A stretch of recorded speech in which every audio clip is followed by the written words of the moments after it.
3, 2, 1, let's start. Good evening, everybody.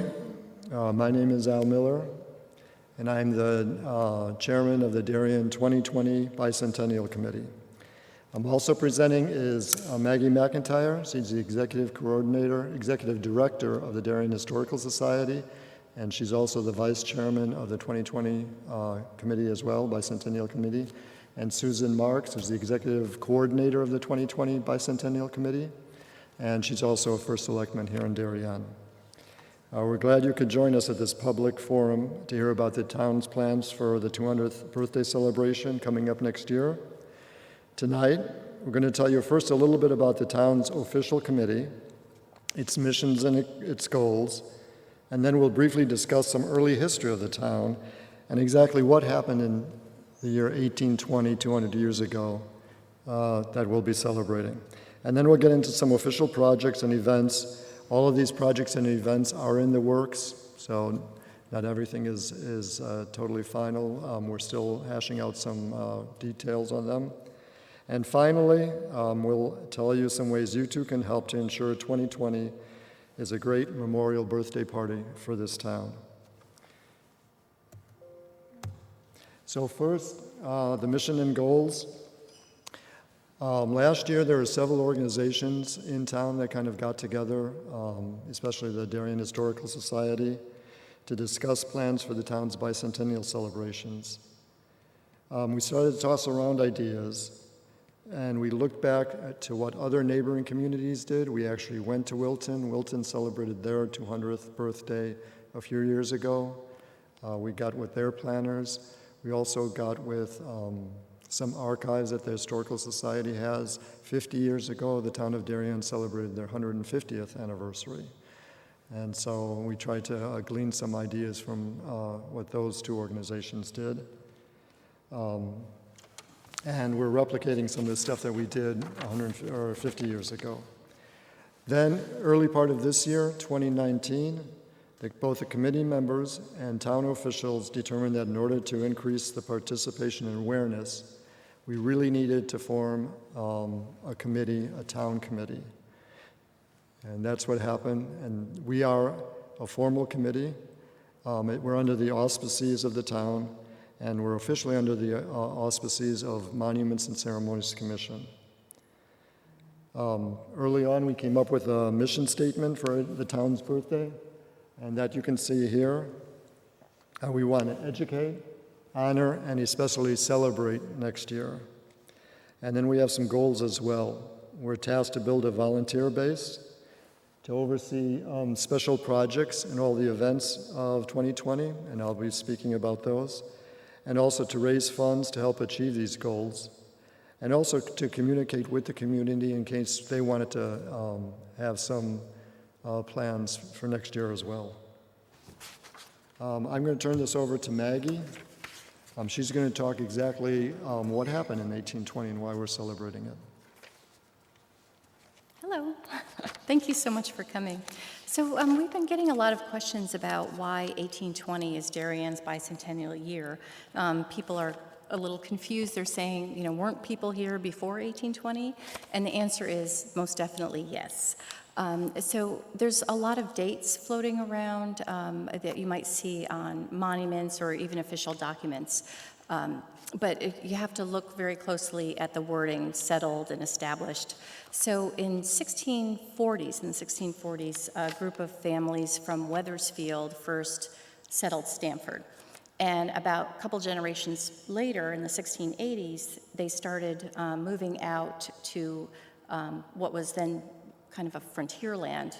This area was basically just pasture lands and just one dirt road coming into it. But as the population grew, a few families settled around the Gorham's Pond area, which is right at the Stamford border, and also 5 Mile River and the Goodwives River around water sources for mills.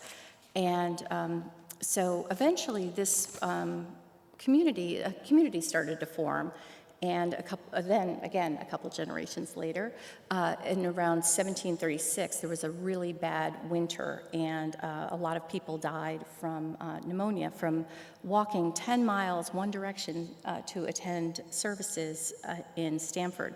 And they got together and they started to call for their own parish, which meant they wanted their own church.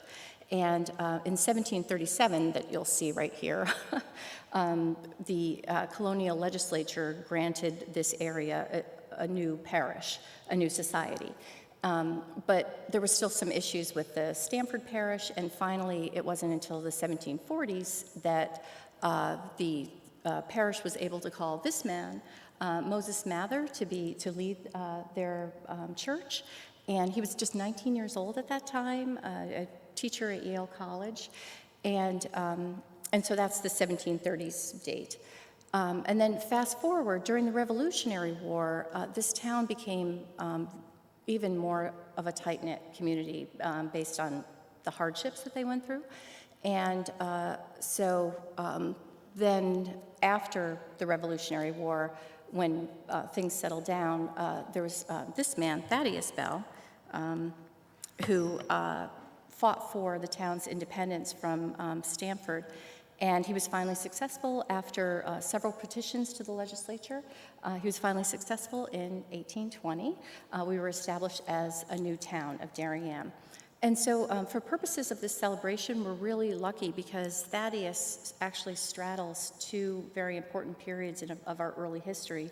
He was a Revolutionary War soldier and one of the 46 men who were kidnapped from the Congregational Church, and he was imprisoned actually in New York and was so broken physically that he had to be carried home on a stretcher, and his 16-year-old brother died along the way. But even still, Thaddeus, when he regained his health, became a town leader, eventually leading us to independence. And so that's, in a nutshell, our early history here in Darien. So thank you. And I think next we're going to segue into the projects that we're planning in 2020, and I'm going to turn it over to Susan Marks. Thank you.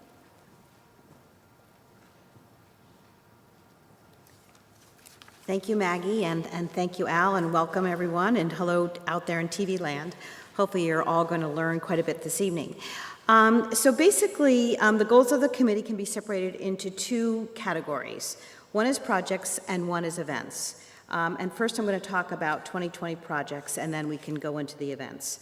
So a very exciting thing that happened first was the committee decided that they needed a logo. And Sarah Kina has worked closely with the schools on different projects and different things through the Historical Society. So Sarah reached out to the high school and reached out to the students and said, here's an opportunity for you to get involved. I think anytime we do anything in town, if we can engage the youth, it's just beneficial to everyone. So she put it out there to all the students at the high school to say, who would like to come up with a logo for our celebration? And what happened was there were 3 key students that all were very gung-ho and worked on a logo, and instead of picking one out of the 3, Sarah had a great idea and said, can you all work as a team? So they worked as a team and they came out with this logo, and we're very grateful for this, and we would like to congratulate the 3 students, and they were all ironically juniors last year, so they're here this year as seniors. So it's Charlie Calgary, Will Henry Harmon, and Kelly Neitherall. So that was very exciting for them to do that. And the other thing that Sarah is doing is she will be working with the youth on a lot of other different things. She's actually trying to work with the Board of Education to put together some ideas and packets for all the different grades to do different things, different activities, to learn more about the 200th year celebration. So there's a lot more to come on all of that. So next I will turn it over to Al, and he'll talk to you about the markers.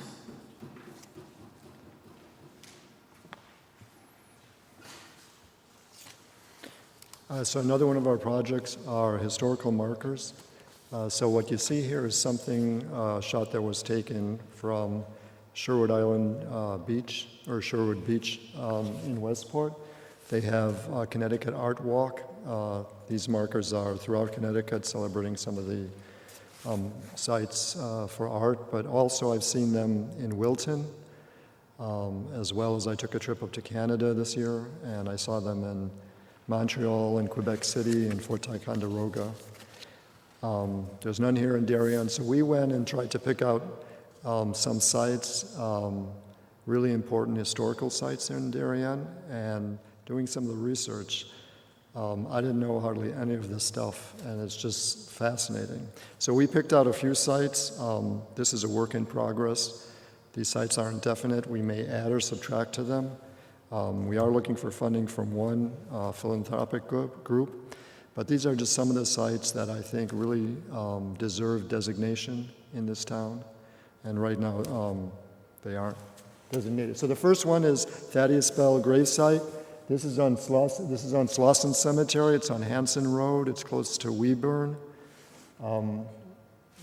Monuments and Ceremony has cleaned up that cemetery. They put a lot of work together this summer to do that. The DAR, Daughters of the American Revolution, also are honoring our founder, Thaddeus Bell, with a plaque there this summer. And we feel it's worth some commemorating with a plaque. The next one is the Battle of Post Road in Nearwater Farm. That shot there is on the corner of Post Road and Nearwater Lane. It's actually right by Hindley School. And there's actually a Revolutionary battle there in 1781. Two Darien residents, Connecticut residents, were shot. There were some British loyalists who came over and were trying to cattle rustle, and there was a fight, and two citizens were shot. There's a house there down near Water Lane also where a lot of skirmishes were held. If we do have a marker here, it'll be not right on that corner, but a little ways down, on the Hindley School property, but a little ways down where you can actually park your car, take a look, read about what had happened there. I think Maggie has something to say also about this site. Knows a little bit more about the history of this than I do. Yeah, so this particular site, I think, really speaks to the whole experience of this town, this parish, Middlesex Parish at the time. The Revolutionary War for the people who lived in this area, a small rural community right on the coast, was different than the people who lived more inland or in larger communities. For the people of Middlesex Parish, the Revolutionary War was more akin to a civil war. So what happened on the night here kind of illustrates this point. There were a group of patriots who lived in this area, and they were on watch, waiting for, perhaps watching for loyalists coming to kidnap or pillage. And they were playing cards and talking at this area, and a group of loyalists led by a former Middlesex Parish resident landed on the shore of Long Neck Point and then walked to this area where they saw this group of boys, soldiers, watching, and they exchanged gunfire. The patriots who could fled, and the wounded were left, and one of the wounded boys was fatally wounded, and the loyalist who came up and found him realized that it was his friend from childhood, and the boy that was wounded said, "You've killed me," and the loyalist other soldier was devastated. He ended up bringing him back home, with him and to his home, and he died, and apparently he was just devastated by the whole experience, which happened quite often here. The Revolutionary War was more of a civil war in this area, and this marker really illustrates that point very well. So thank you. And another site there is the iconic bridge across at Rings End Landing. This is actually, Stamford was settled really first before Darien. Darien was like the eastern wilderness of Stamford. However, this was really kind of the commercial center of the town, or really the beginning of the town of Darien. There was a lot of goods here, a lot of goods were shipped, and ships would come, get cargo, and ship it to New York City. It was often called Clock's Landing. There's a street, Clock Road, in the Newton area as well. There's a wooden bridge built across there in 1825. Also the Mather Homestead, so that's on the National Historic Landmark sites. And then three more we're thinking about. Tilley Pond Park, that's named after George Dudley Tilley, who owned that property. That whole park, the town did not own it until the 1970s when we bought it from that family for $300,000. That's quite a bargain. He had an exotic bird farm there. There was 2,000 to 3,000 birds there. And I'm going to call on Maggie again. She'll help me out to talk a little bit more about this site. I love this story. So back in the Victorian days, you would have ornamental plants, but you would also, if you were wealthy, you could have ornamental birds, and people would come to this park, this bird farm, basically, to purchase exotic birds from all over the world. And George Dudley Tilley was known for the best bird park in the nation. And I've been told, the society historian Ken Reese tells me when the train was going by, everybody would rush to the other side and like press their nose to the glass because there was this riot of color and life and beauty.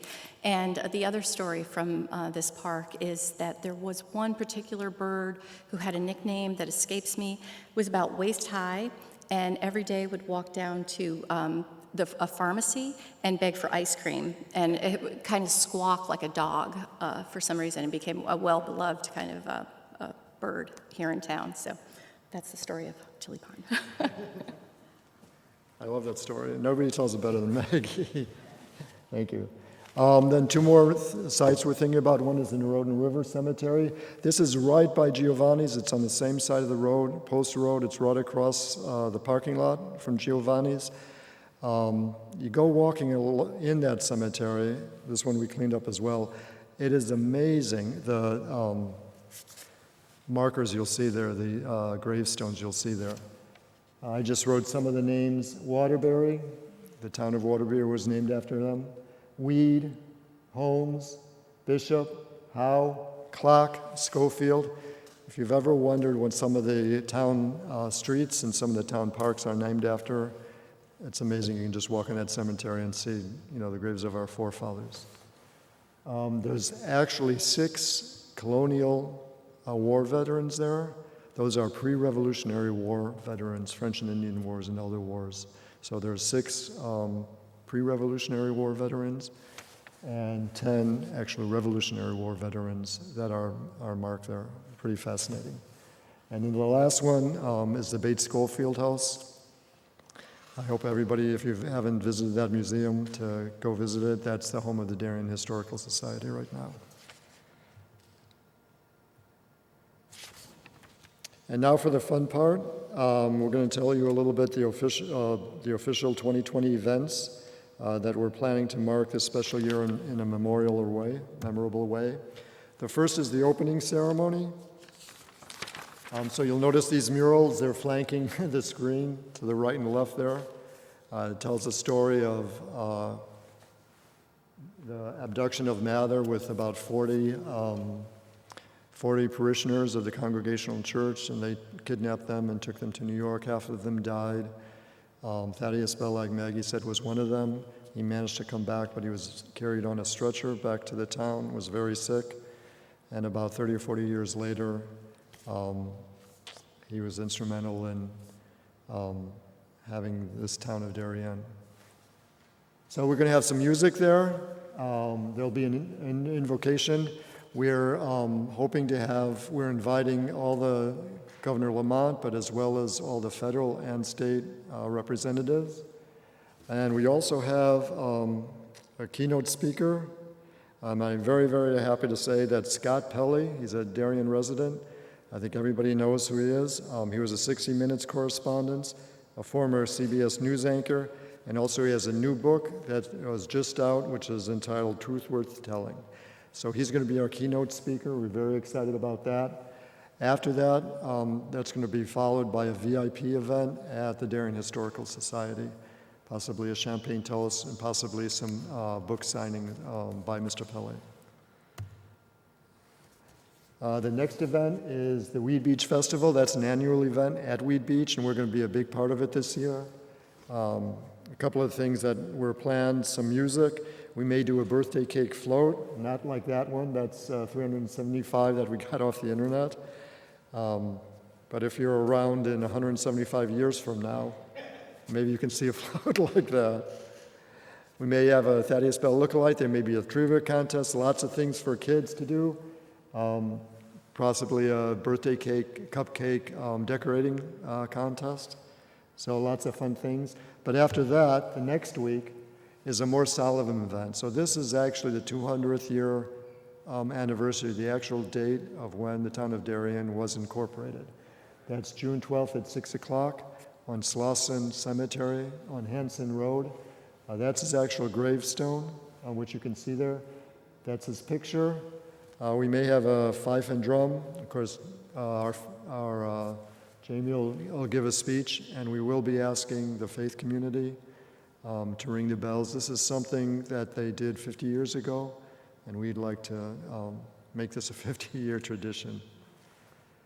And then after that, our final event is a very, very fun event. We're working with the Darien Historical Society and with the Mather House to arrange, and the 2020 Committee, to arrange some combined events. This will be either in late September or early October. We haven't nailed down the actual date yet, but we will have a lot of reenactors. There'll be reenactors at the Darien Historical Society and at Mather House.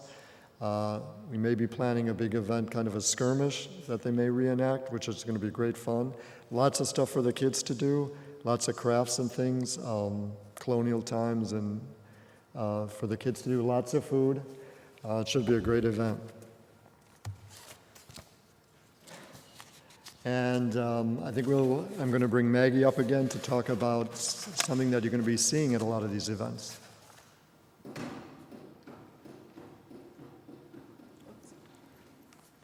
So this is a really exciting project that celebrates our history in a really fun way, and our forgotten heroes also.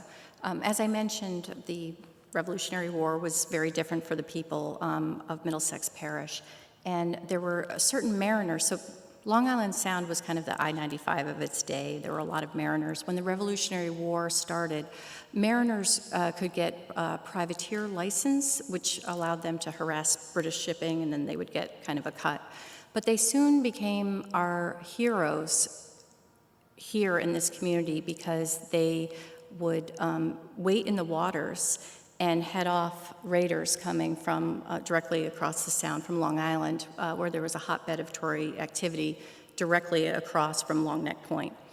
And these mariners, the whaleboat men, they actually were engaged in hand-to-hand combat at times. We have some stories that you just wouldn't believe that happened during the Revolutionary War that are really worthy of celebration and honoring these men.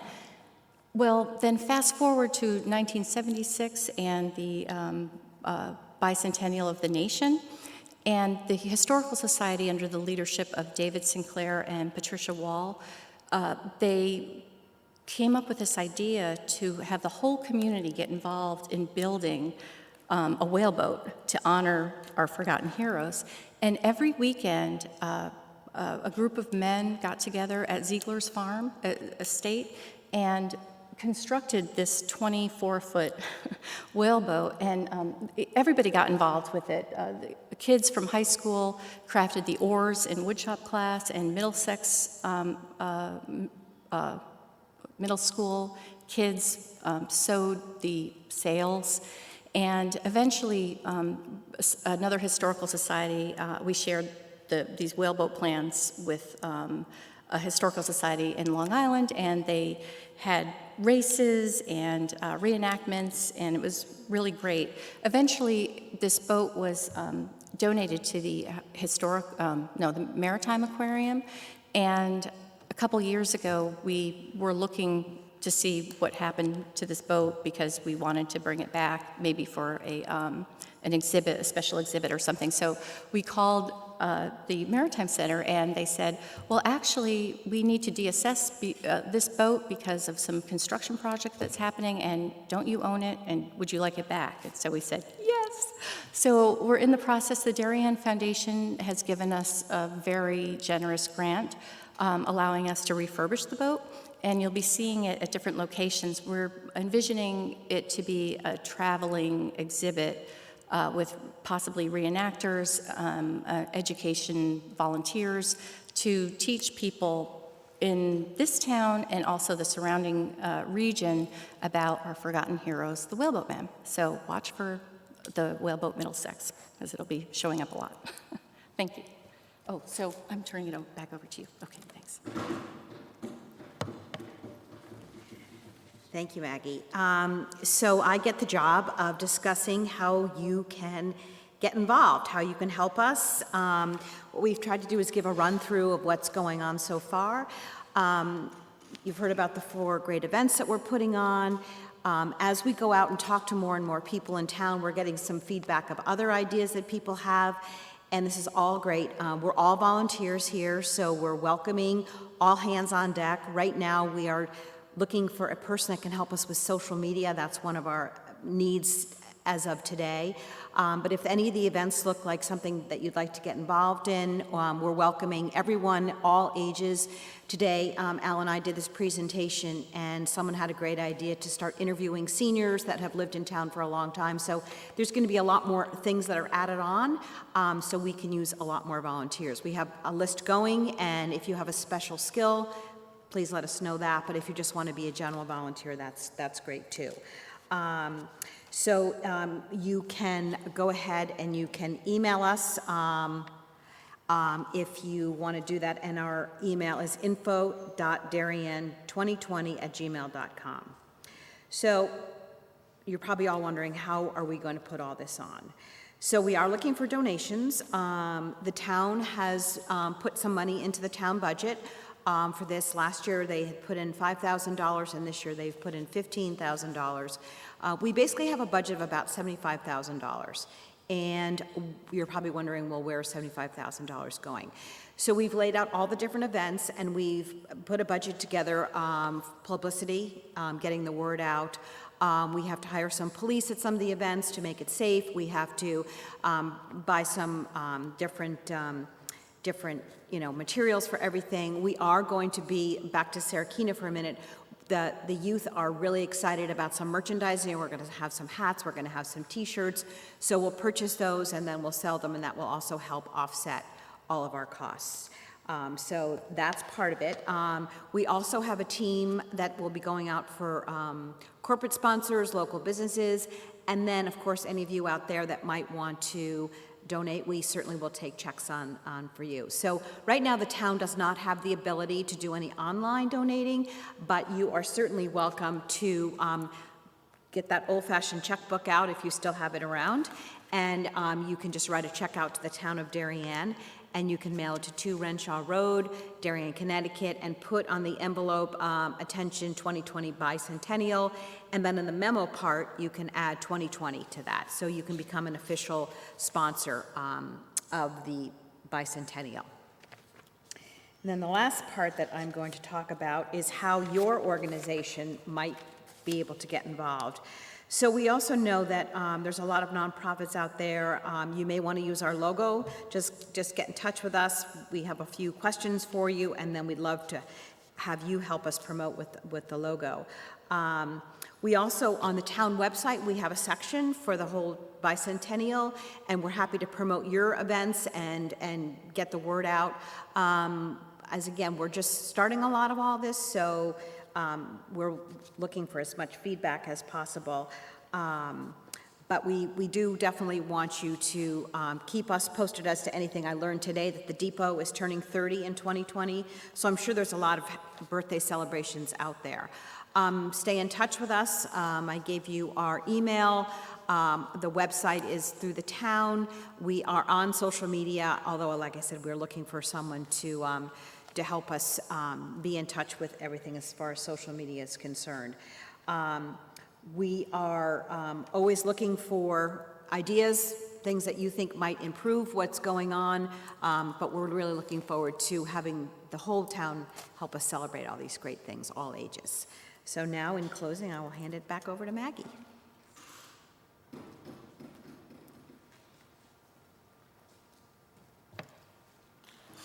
So, a way that you can continue to celebrate Darien's history next year and beyond is supporting your local museums. And I've been thinking a lot about the importance of local history lately, and we think that a really in-depth understanding of local history is a way to enhance community spirit and a heightened civic engagement. Basically, local history is understanding your ABCs. It surrounds us. It's something that you see every day. I think, like many of us, we took those obligatory trips with our kids to Washington, D.C., or Gettysburg, or Hyde Park.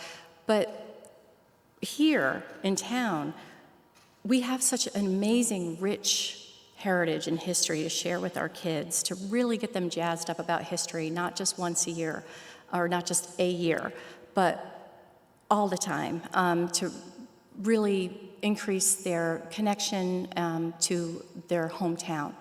And history that's close to home, we think, is important not just for this community, but all over the country. So that's what we're going for. So the Darien Historical Society and also the Mather Homestead, we really need a broad base of support. So volunteer, visit, take a look, see what we're all about, sign up for our newsletter, and just start getting involved. That would be great. So I'm going to let Al close. Thank you very much. So we gave a couple of these presentations, and there's another presentation in November, and also one for the faith community in October. If you've missed any of this, I know we went through it pretty quickly, but we are giving out 3 mailings. So there's going to be another mailing in October, early October, that'll have all the events, all the 4 events and their dates and everything. It'll also have the information where you can contact us on the website and on social media. So you'll be getting that. There'll be another mailing towards the end of the year, and then one, I think, at the beginning of next year that'll have all the events again and all the information. So like I said, we've been at this a little while, a few months, and everybody is so enthused.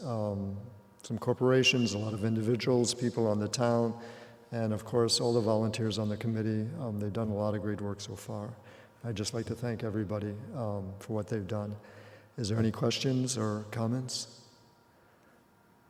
No? Okay. Thank you all for coming out, and have a great night, and hope to see you at all these